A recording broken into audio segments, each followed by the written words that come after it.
ไปกลับมาเหรอนายตื่นเร็วจริงอะหานี่อะไรเหรอเฮ้ยนายนอนเงาจริงอะเฮ้ยนาย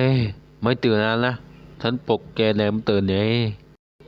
อะไรเนี่ยฉันที่ไหนวะเนี่ยไงไว้เปล่าเนี่ย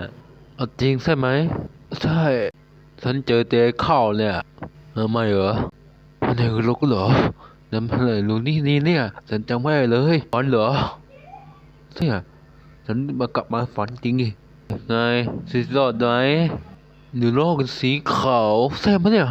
ฉันเลยบอกให้นะฉันเนี่ยกลับมาไว้ดีนะเจนูที่นี่หลายปีแล้วไม่ฉันทำในนี้ไม่อะสองครั้ง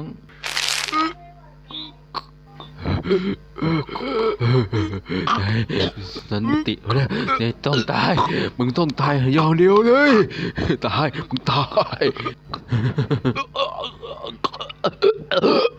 ขอครั้งหยุดเจ๊ครับมาแล้วเจ๊เนี่ยปล่อยเขานะ